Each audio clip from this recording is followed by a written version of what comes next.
கர்த்தருடைய நாமம் மகிழ்ச்சியாக இந்த வேளையிலும் ஆண்டவருடைய வசனத்திலிருந்து பேசுகிற கர்த்தர் தந்த கிருபைக்காக என் தேவனை நன்றியுள்ள விதத்தோடு துதிக்கிறேன். இந்த செய்தியை கேட்டுக்கொண்டிருக்கிற ஒவ்வொரு கர்த்தராகிய இயேசு கிறிஸ்து நாமத்திலே என்னுடைய வாழ்க்கையை தெரிவித்துக் கொள்கிறேன். அன்பான தேவனுடைய பிள்ளைகளே, நம்முடைய வாழ்க்கையில எப்பேற்பட்ட பிரச்சனைகள் வந்தாலும் கர்த்தர் நமக்கு உதவி செய்கிறவராக இருக்கிறார். வேதாளத்தில் என்று ஒரு வசனத்தை தியானிக்குமாக ஏசாயா 54 அதிகாரம் 10வது வசனத்திலே, மலைகள் விலகினாலும் பர்வதங்கள் நிலை பெற்றாலும் என் கிருபை உன்னை விட்டு விலகாமலோ என் சமாதானத்தின் உடன்படிக்கை நிலை பெயராமலோ இருக்கும் என்று உண்மையை மனதுருகிற கர்த்தர் சொல்லுகிறார் என்று நாம் பார்க்க முடிகிறது. தேவனுடைய பிள்ளைகளே, அதாவது மலைகள் விலகினாலும் பர்வதங்கள் நிலை பெயர்ந்தாலும் என்று அவனோட வசனத்தில் சொல்லப்பட்டிருக்கிறது. அதாவது வாழ்க்கையில் எப்பேற்பட்ட சம்பவங்கள் வந்தாலும், துயரமான சம்பவங்கள் வந்தாலும், தோல்விகள் வந்தாலும், பிரச்சனைகள் வந்தாலும், வாழ்க்கையிலே நம்மளுடைய வாழ்க்கையில நெருங்கக்கூடிய சம்பவங்கள் வந்தாலும் ஆண்டோடைய கிருபை நம்மை விட்டு விலகாது என்று ஆண்டோடைய வசனம் சொல்கிறது. தேவனுடைய பிள்ளைகளே, ஒரு சம்பவத்தை நான் சொல்ல விரும்புகிறேன். நாங்கள் போபாலிலே வந்து விஷவாயு தாக்கின அந்த நாட்களில் அநேகர் மரித்து போனார்கள். ஆனால் ஆவிக்குரிய சபைகளில் உள்ள யாரும் அதில் மரித்து போகவில்லை.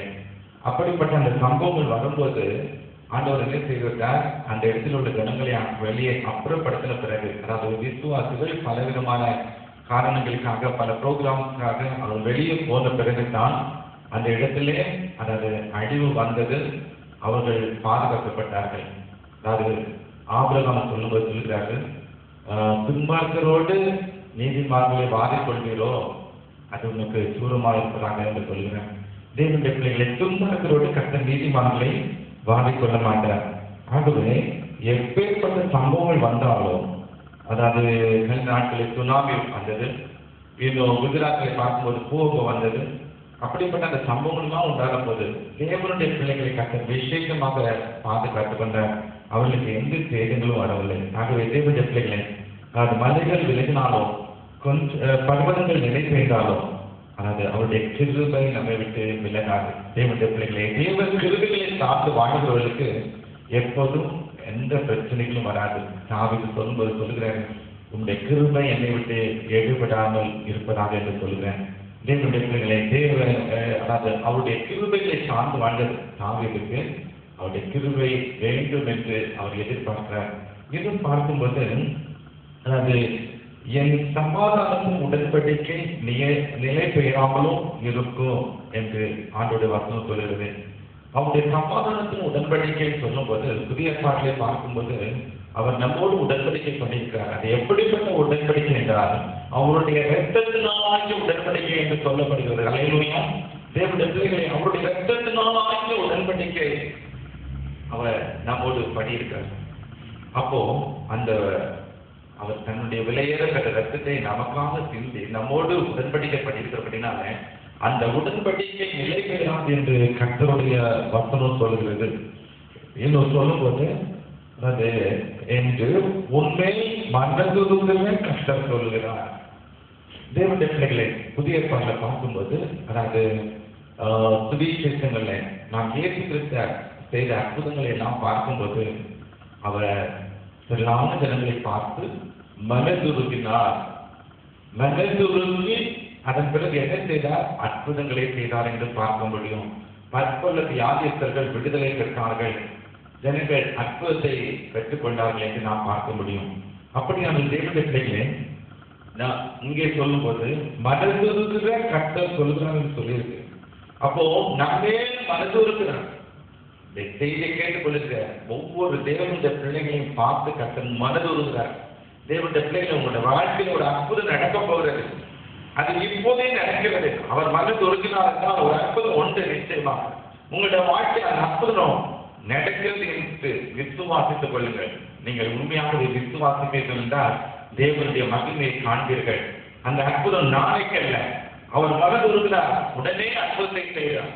தேவனுடைய பிள்ளைகளே, ஆண்டவர் சொல்லுகிறாரு, உண்மையில் மனதுருகிற கர்த்தர் சொல்லுகிறார் என்று ஆண்டோட வசனம் சொல்லுகிறது. அப்படியான தேவனுடைய பிள்ளைகளே, நீங்கள் எதிர்பார்க்கிற அற்புதம் அது நாளைக்கு அல்ல, அது இன்றைக்கே உங்களுடைய வாழ்க்கையில நடக்கிறது என்பதை விசுவாசித்துக் கொள்ளுங்கள். நாம் பற்பல காரியங்களினாலே கவலைப்பட்டவர்களாக காணப்படுகிறோம். பலவிதமான பாரங்கள் நம்மை அழுத்திக் கொண்டிருக்கிறது. ஆண்டவருடைய வசனம் சொல்கிறது, மலைகள் விலகினாலும் பர்வதங்கள் நிலைபெற்றாலும் என் கிருபைகளை விட்டு விலகாமல் இருக்கும்னு சொல்லியிருக்கிறார். அவருடைய சமாதானத்தின் உடன்படிக்கை நிலை பெயராமல் இருக்கும் என்று கர்த்தர் வாக்குத்தத்தமாக நமக்கு சொல்லியிருக்கிறார். தேவனுடைய பிள்ளைகளை, அந்த மனதுருக்கத்தின் தேவன் நமக்கு கொடுத்த இந்த வாக்குத்தத்தத்தை விசுவாசிப்போம். நாம் தேவனுடைய மகிமையை நாம் தொடர்ந்து பார்க்க முடியும். தேவனுடைய பிள்ளைகளை, இந்த வாக்குத்தத்தம் இன்றைக்கு மட்டுமில்லை, நம்முடைய வாழ்நாள் பூராவும் இதை அப்படியே விசுவாசிப்போன நாம் ஒவ்வொரு முறையும் நாம் ஜெபிக்கும் போது இதை அப்படியே நாம் கைக்கொண்டு அதை விசுவாசிப்போன அந்த ஒவ்வொரு ஜெபத்துக்கும் பதிலை நாம் பார்க்க முடியும். நாம் ஜெபிக்கும் போது, அதாவது அவர் நம்முடைய நமக்காக நம்முடைய ரத்தத்தை சிந்தி அவர் உடன்படிக்கை பண்ணியிருக்கிறார். இதை நினைத்துக் கொண்டவர்களாக நாம் ஆண்டவருடைய சமூகத்தில் எப்போதெல்லாம் ஜெபிக்கிறோமோ அப்போதெல்லாம் அந்த மனதுருக்கத்தின் தேவன் மனதுருகி நம்முடைய வாழ்க்கையிலே அற்புதங்களை செய்வார். தேவனுடைய பிள்ளைகளே, இந்த வேளையிலும் கண்களை மூடி ஆண்டவருடைய சமூகத்திலே நாம் ஜெபிப்போமாக. ஆலைய கிருபையும் மகா இறக்கும் பிள்ளைகளை நல்ல நல்ல வேலைக்கு நாம துதிக்கிறோம். இந்த செய்தியை கேட்டுக்கொண்டிருக்க ஒவ்வொரு பிள்ளைகளும் கிரியை செய்கிறாங்க. ஆண்டவருடைய இந்த பிள்ளைகளுடைய வாழ்க்கையில் இருக்கிற அந்த பிரச்சனைகள் மலை போன்ற பிரச்சனைகளா இருக்கலாம். அது எல்லாம் கட்டாயம் ஏற்றுக்கிட்டு நாம இப்போது விலகுவதாக என்று கட்டாவே அந்த பர்வதங்களை போன்ற அந்த எல்லா கஷ்டங்களும் இயேசுவின் நாமத்தில் கட்டெழுந்து போவது கட்டாவே உங்களுடைய கிருபை ஒவ்வொரு பிள்ளைகளை விட்டு விலகாமல் இருக்கும்படியாக உங்களுடைய சமூகத்திலே அதில் உங்களுடைய ஊழியக்காரன் வேண்டிக் கொள்கிறேன்.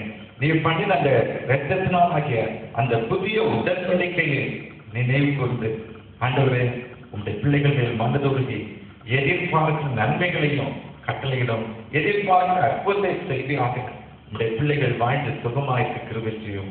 பிரியமானவரே, உன் ஆத்மா வாழ்வது போல நீ எல்லாவற்றிலும் வாழ்ந்து சுகமாய் இருப்பாய் சொல்ல வசனப்படி ஹல்லேலூயா. நீர் கர்த்தாவே உங்களுடைய பிள்ளைகளை வாழ்ந்து வாழ்க்கை ஆசீர்வதிக்கிறாங்க. சுதி கன மகிமை எல்லாவற்றையும் உமக்கே செலுத்துகிறோம். உடைய வருகையின் போது இந்த செய்தியை கேட்டுக் கொண்டு ஒவ்வொரு பிள்ளைகளும் உடைய வருகையிலே எடுத்துக்கொள்ளப்பட கிருபை செய்யும். இயேசுவின் நாமத்தில் பேசாதே. ஆமென்.